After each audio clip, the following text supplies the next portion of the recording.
do it. All right, Derek. So we touched upon some of this in our last question, but as we move in to the open discussion segment, we always like to look at kind of the nature of the W, where we are, how things are going. And one of the things we're going to look at specifically today is, in our minds, the worst 5 roster changes that have been done all time in the Q, but also, Not in the Q, in the W. I'm sorry, the W, but also the top 5 changes. Yeah. So we're gonna look at both, and we thought it'd be good to start off talking about the worst first, and then we'll move in to the top ones. So how it's gonna work, Derek, just like last week, is we're gonna have you give your two Word.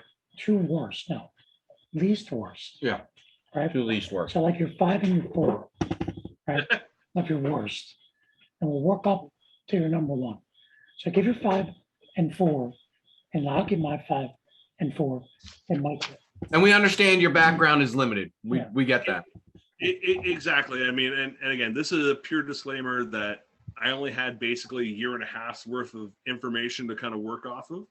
Sure. And I mean, I mentioned a client earlier, basically I've got 3 worst trades, 2 good trades. And then I did the, basically 5 draft whoopsies from the first 5 years. So I'll start with some bad trades. Okay. All right. Yeah. Number 1,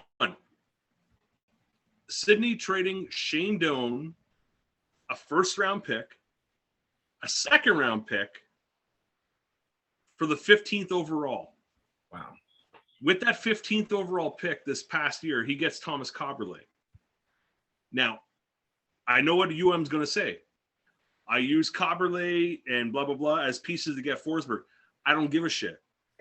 It's still a terrible deal. If you weren't able to land Forsberg, It would be abysmal. Oh, dude.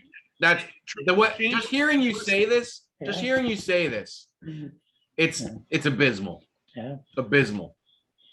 Okay. Shame on you, UM. Shame on you. Now, good on you for taking advantage of Nips. Yes. But still, shame on you. Yeah.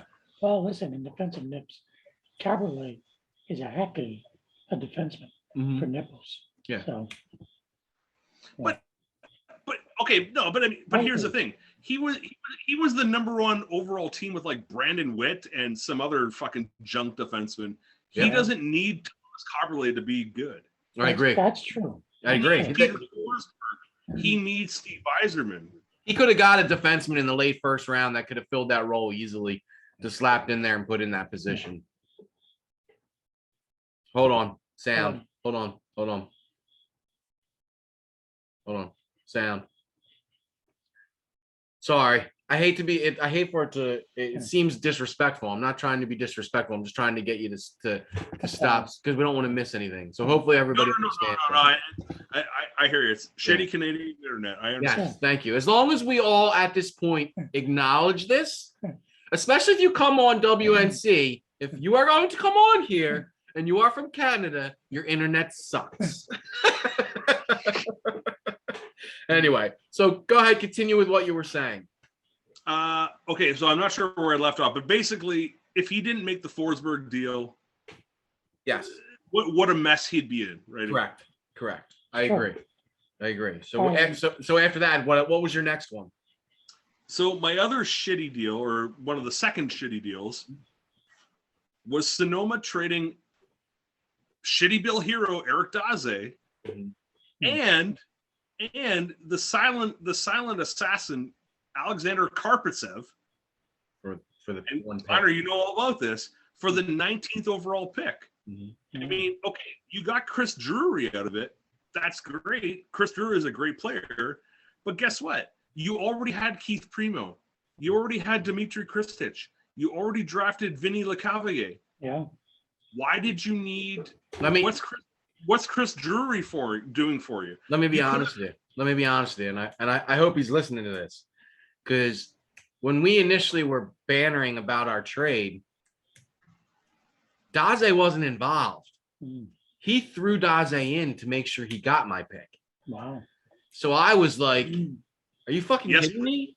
I'm like, yeah, I'll do that trade. No problem whatsoever. I think you guys know I've been trying to get Karpetsov for 2 fucking years. So I was glad just to get him for the 19th pick, let alone throw Daze in. I was like, fuck yeah, I'm definitely doing that shit. So yeah, so that's how that happened, man. I was surprised too, man. I was just as surprised. And I looked at it. It's like he could have kept Daze with Primo, Kristich, Vinny, and then at the turn, because he had the top second round pick, he could have got any one of like Pavel Kabina, Yaro Spacek. Yep. I mean, Marco Sturm, Vakala Verata. I mean, he could have had any of those dudes, and like his roster would have been fucking stacked. Yes, agreed. I don't know. Yeah. No, I agree. So for me, my bottom worst roster moves, it's gonna be Sumter. I love the guy, but Pink trading out Patrick Raw to the Wolf, and also trading out Bury, and now even Lindros. You know, these are players you don't trade, right? These are phenomenal players you keep on your Wait. roster. So you're not supposed to trade Patrick Waugh? Which is why, There you go. There you go. Good one. Good one. well, He got you there. I'm gonna be honest though. So the next person on my list is myself for exactly what Derek just said. Kudos. Trading Raw. Did I say it right? Yeah. Raw. Wow. Stop saying the R. Patrick Roy. You know. Come on, Trading man. Raw, Chelios, and Suter. Although I've got good players back, these are players that probably should have stayed on my team. Looking back, I'll take that. I will. Yep. Okay? Okay. So that's my bottom two. So my bottom is this guy next to me having 2 of the best defensemen in the league in Chelios and Suter. Yeah. And fucking bragging about it for the whole offseason. Yeah. And then I think they played like 30 games together. And then he traded them both. And they both were gone. But okay, we love Ed and we love the Wolf, but isn't this just what he does? Yes. He gets yes. he gets these But guys. he can't see the insanity in it. He Well, can't see the insanity. But you're pretty confident Lindros isn't going anywhere. No, well, because you would make love to Lindros if you could. So he's not going anywhere. I understand that. Yeah. All right. So Whoa. Over under 1 to 2 seasons before Ed trades Lindros. I'm gonna be honest with you, because he's so psycho about Lindros. Lindros won't go anywhere. He'll Okay. treat Lindros like Brett Hull. Brett Hull won't go anywhere either. But he's you're kind of caving a little bit Well, on now that. that I have Lindros, Hall is actually Yeah, he might actually trade Hull. Now Well, this- no. So this was actually going to be one of my questions for the Wolf. Now that you've got Lindros, him and Hull are kind of clones of one another. I mean, Lindros a little bit more physical, but you've got all right-hand shots now. And 2 of them are kind of slower slapper dudes. Yeah. Do you feel that there's any kind of overlap now on this? Well, 100% great question. And for people who are somewhat in my inner circle on Discord, Hull is on the block. they're not gonna be unfamiliar with the name Bates Battaglia. wait, Oh, wait a God. second. There's no room for Bates Battaglia in your actual lineup because you're gonna have There Lindros, Hull, and Fleury. No. Bates, So who are Bates you is benching? playing over who? Who's Bates playing over? oh, Oh, you're not playing Hull at I'm all. gonna tell you why, because of what Derek's saying. Because playing Hull and Lindros Is the same player. I is the same understand. player. So you guys, listen, you can get a discount on Hull right now because he's going to trade him. So Here, if you're into Bates, I'll offer you Sean Bates for Brett Hull then, and you can have the Bates boys. Okay. yeah, there you go. But it's an interesting question, though. You're right. They are very similar players. And I'm getting I guess I'm trying to get better at the whole building the roster piece. Just Right. be patient. No, Be well, patient. building the roster piece in the sense that they're the same type of players, so they're not complementing Yes. each Yeah. other. Seriously, Unholy said it perfectly last week. Sometimes the moves you don't make are the best moves you make. Yeah. It's true. Actually, But I understand getting Lindros. I 100% understand that. what Patrick said, and Holy said last week, I think it was definitely eye-opening to a guy like myself and even Nipples. It's like maybe we should just chill Yeah. and not just Trade your team. trade your team. Yeah. Yes. Yes, exactly. Because something I said last week, which I think is true, is Nipples trading Forsberg and Heiserman is somewhat like Unholy trading Martin Brodeur and Yacht. Yeah, you're trading your two best players. The two best players, you just don't do that. Yeah. So here, because Ed kind of led in with that, can I just enter in the trade tree of Nips here? Yeah, Sure. yeah, go ahead. So Nips had Eiserman, who he trades to Sunnyvale for Bork. Bork is then traded for the 12th overall pick, which turns into Vokun. No. Hosa. No, it was Hosa, No, wasn't it? Hosa. Wasn't it Hosa? No. He traded he sent him to Grand River for Bork Okay. for the 12th overall pick. Okay. Then he trades he trades that pick. Sorry, I'm trying to read my notes here. Basically, he ends up trading Eiserman and Forsberg and a pick at some other point down the road for Hosa, Caberlet, and Kirk McLean, and another pick 2 years down the road. Yeah. I'm sorry, but he is a tier 1 team who's in a win now mode. Mhm. Why do you care what Hosa is going to do in fucking 15 years from now? Exactly. I agree with you. Like when he traded for Bork, kind of what you were saying earlier, Derek, he's the type of team that should hold on to Bork because he's in win now. He's a win now team. Yes. Yeah. It's true. Here, yeah. So let me give you my fourth. My fourth bad move was the Ole Jokinen and Sammy Smith shady fucking deal. So But that's on us for approving that. No, I agree, but I just don't even like it being bannered about. Like that Jokinen's a great player. Like he should have stayed on that roster. Him on that roster is much better fit for him than being on Autobahn's roster. He's wasted on Autobahn's roster. It's fucking stupid. Yeah. You know what I mean? Like Autobahn can stash him for 10 years because he doesn't need him. Whereas on Sammy's team, he would have played right away, probably, or at least 2 years. He would have played when Gretzky retires. Yeah, Yeah. exactly. Which would have made That's true. sense. That makes way more sense than him being stashed on Autobahn's roster. That's So true. so we're back to you, Derek. Whatever you want to give next. So I went through some of my worst ones. I want to go through some of the best. Okay. So I did have. Oh, actually, I've got a worst here for myself, but you know what? I'm going to give myself a little bit of props here.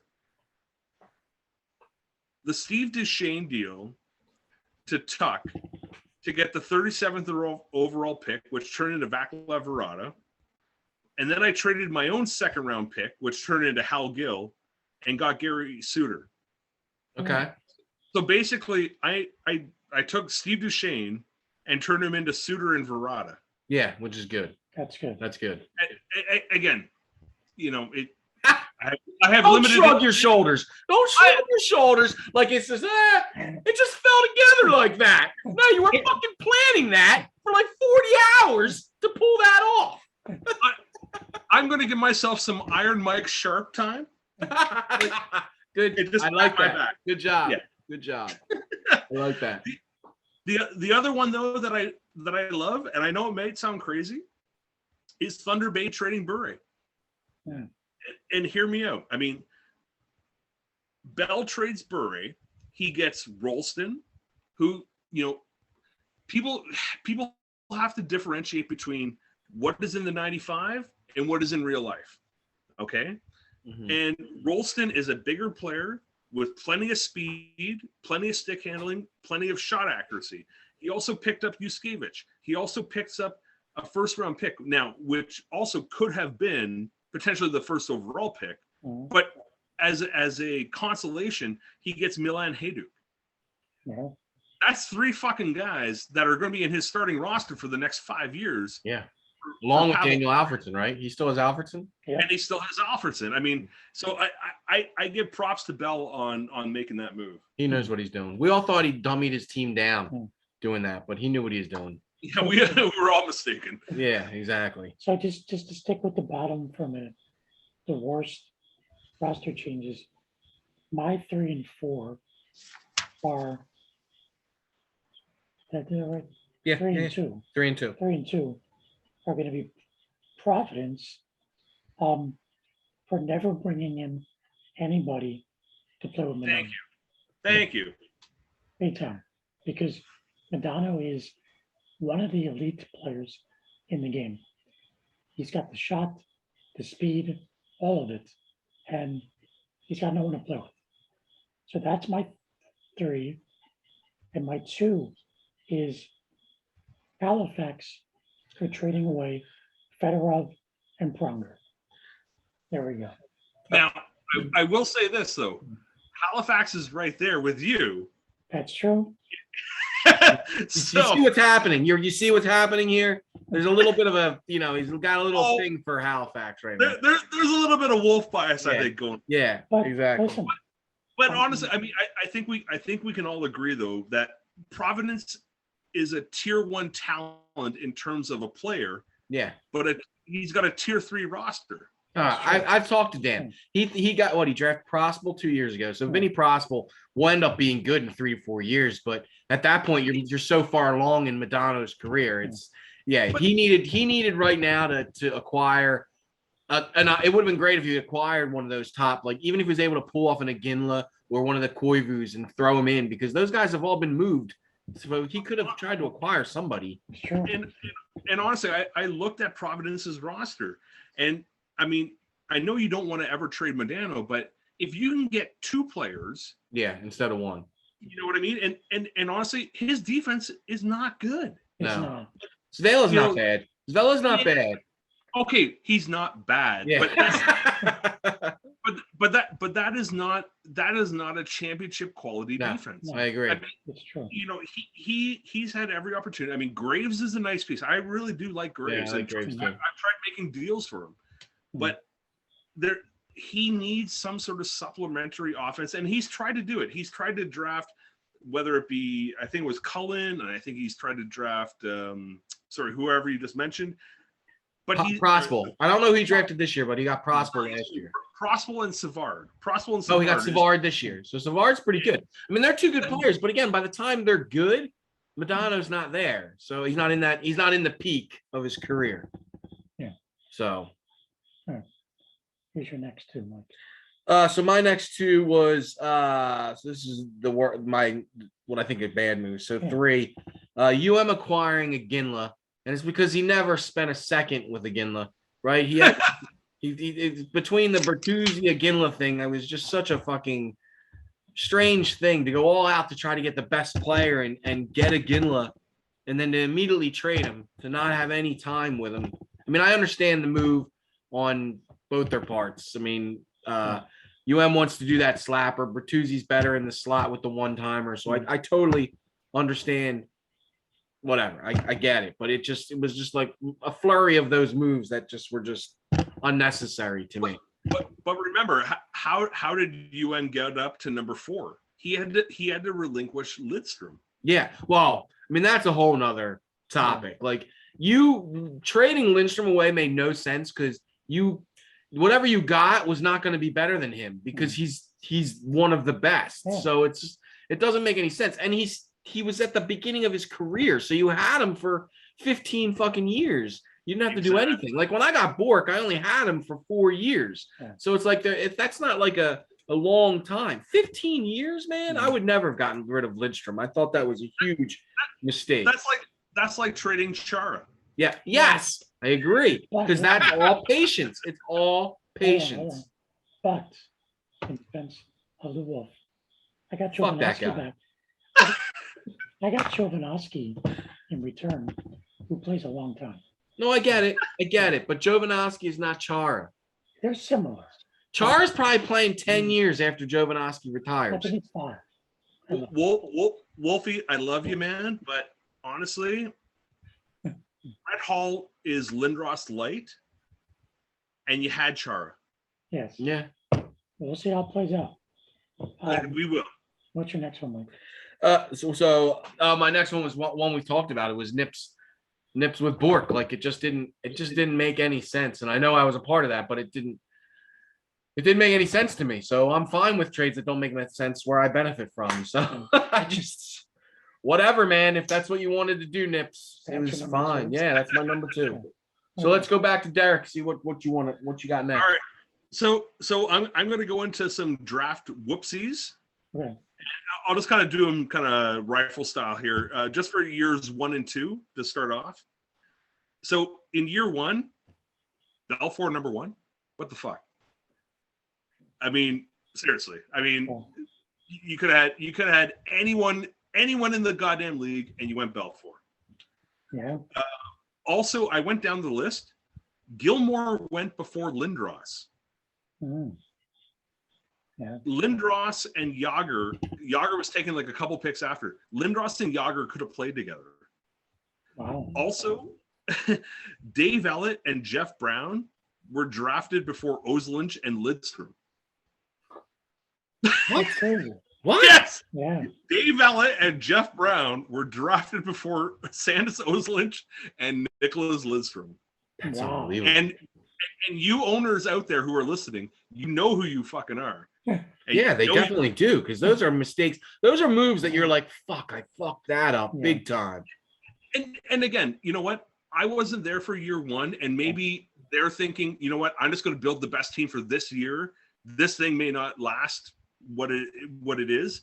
I get that. Yeah. But yeah, I'm sorry. I got to call you out on those. Yeah. Yeah, I don't blame you. So my worst bottom 5 roster changes, and we've said it a few times. It's the Nipples trading away Eiserman and Forsberg. You know, I think several people have said it. I agree. Up to this point, they've been the best duo in the game. When they were playing for Nipples, he was tough. Yeah, Exactly.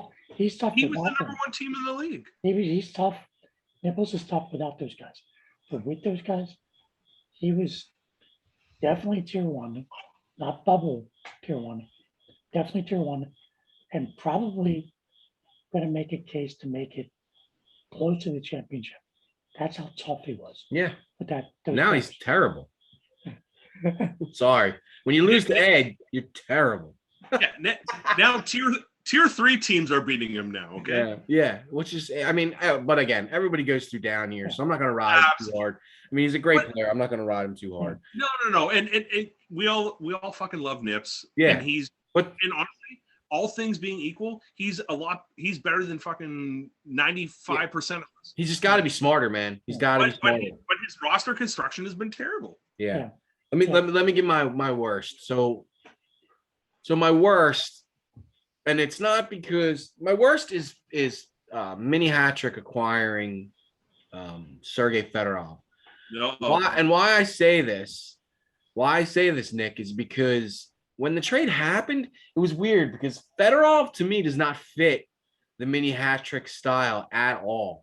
And I almost felt like Nick kind of felt almost like it was a panic move because I feel like Nick trusting his style, like he made it to the conference finals, I think every year. So I guess he's hoping that, the offense of Fedorov will put him over. But what I've seen, if you look at his stats and you look at his record, it hasn't helped. It's actually made him worse.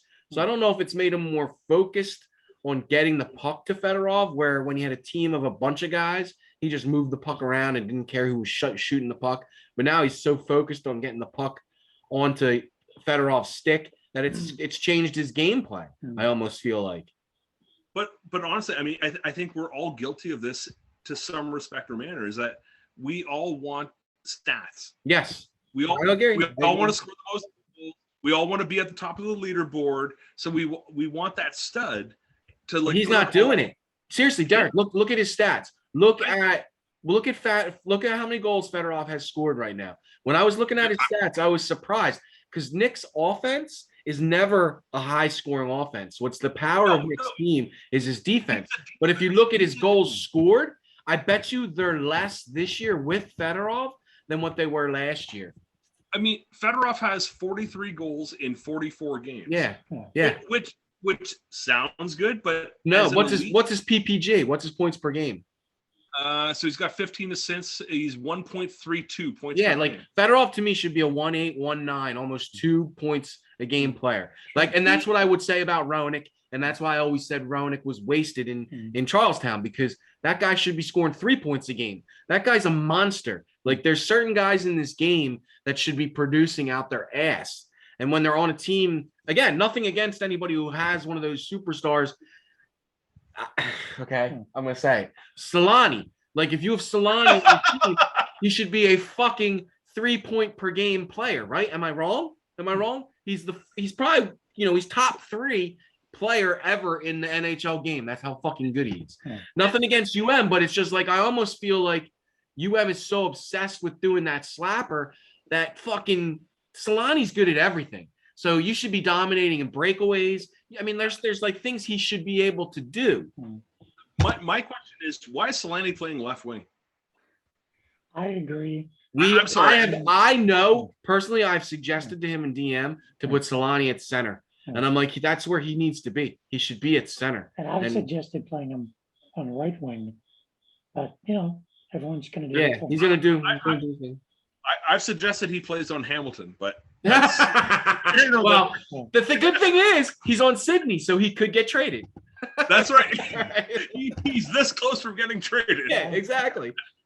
So let's go back to you, Derek, and let whatever you got next that you want to go through. All right. So I'll go to year 2 and year 3 of draft whoopsies. So in year 2, someone selected Pat Falloon, number 3. Holy fuck! Wow. Pat, do you know the team? Oh shit! I got to bring it up on Discord. Oh damn! I would really like to know who that was. Oh fuck! Here. Okay. Sammy? Tell you what. You guys talk for a little bit. Yeah. Do yours. I'll bring it up on Discord. Okay, so go ahead. Do your best. Your 5th out of your best. Yeah. That'll be my top 2. Yeah. Go ahead. Yeah. So my top 5 roster changes. My number 5 is Matty A. Believe it or not, I looked at his roster. He's got a Ginla, Roberts, Radek Bunk, and Schneider. This is a good team. Yeah, he's put together a good competitive roster. I know we lost Matty A this season, and we hope he's coming back. But I look at his roster. His roster is solid. Yeah. So that's my 5, and my 4 is the Oracle. I love him. That he loses to Sagathon and goes out aggressively and gets Eddie Belfour. The next day. I think it was the next day. Yep. Oh, the down bees. Yeah, he was pissed. He was pissed. I love that kind of like aggression. So he gets Belfour, and now he's got arguably the second or third best goalie, plus Lemieux, Yashin, Bertuzzi, Zhitnik. That's a heck of a lineup. Yeah, So those are changes he's made. Yeah. So you're up. Okay. So I was just going to quickly say about Richfield because he was on my top of tier 1 moves, and it's just exactly what you said. He's got Lemieux, he's got Yashin, but then he realizes okay, I need a left shot guy. He traded Iginla to get Bertuzzi and got the first round pick, and then was able to bring in Chris Phillips and then get Belfour. I mean, beautiful. I love it. Yeah, he did a good job. He did a really good job. So my 5th best move is a Minnesota guy. So Gaelic. I think Gaelic had a surprise when he acquired Michael Renberg last year, and I think that was a huge boost for Gaelic to pull that off. I don't know if he knew exactly what he was getting. And to be honest, I actually rated Michael Renberg as one of those players that in 1995 he's rated shitty, that he should be rated a lot better because he was second in the Rookie of the Year voting that year. So Gaelic got him in a perfect time where he's having one of his stud years, and he fucking put up some big ass fucking numbers last year. He was over 150 points, right? Yeah. He was fantastic for Gaelic last year. So that's Insane. a great move there for Gaelic, picking up Michael Renberg. And then my number 4 one, who I spoke about already, is G. Using that, using Yuskevich, Rolston in the pick to get Bure, I think was a good move for him. I think it was a really good move for him. I understand he gave up some stuff, but I think more importantly, he needed that Bure piece. So I give G major props for pulling that off. Yeah. So bad, Derek. So Klein, if I can interject, because I was the one who had Renberg in the expansion draft. Yes. And I used him to flip off to Gaelic, and I knew that in 1999, whatever season 4 was, he was going to blow up. 98. But how's Gaelic feel about him right now? Yeah, that's the thing. It's short term. It's a short term. It was short term. Exactly. It got him into season. As an expansion team, he wasn't going to do what I needed him. Oh, to do. definitely. It was a good move. It was a good move for both of you. It got Gaelic into the playoffs last year, but that he didn't. He got, and I think he won a round, didn't he? He won a round, so he made some noise. So it gave him a little bit too. Now I don't know what he's going to get out of him moving forward, but I thought that was, for what he was trying to do, it did it. He accomplished it in a short period of time. So I'm just wondering what Gaelic's doing with his roster, though. I mean, he's got Renberg, who's slow as shit. Yeah, he needs something. And what else is he have? He's got like Chuck and like Nelson Emerson's gone out the door. Like His roster. I don't know what else is well, there. Like he's based on his defense with Hammerlick, and he's got another stud. And Zhitnik. No, he's got 2 studs. He's got Hammerlick and I thought it was Murphy. no, it's another hitter. Here, I'll bring it up. It's Hammerlick and somebody. It's another hitter, I thought. Minnesota has both Hammerlick and Gonchar. Yeah, Gonchar. Yeah. Which is awesome. Yeah. But I mean, what are we looking at here? Langenbrunner, Emerson, Yeah. Cullen, which is a few years away. Yeah. Glenn Murray, which may or may not be a defenseman. Yeah. Renberg, Jamie Elson. I mean, these are all a bunch of like slow-footed dudes. Yeah. And as we know in the W, you need some speed. Yeah, it's true. Oh, you definitely need to. Ed's going to learn that this year. He's going to learn my it. next 2 are, my 2 and 3 and 2 are G-Lock, Mike mentioned. I love his offseason. I love what he did.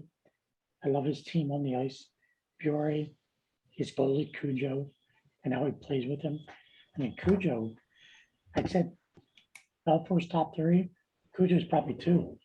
If that's 6-1. Yeah. Yeah. Cujo's. I mean, Ra's there too. Wow. Cujo is awesome. Roy. Yeah.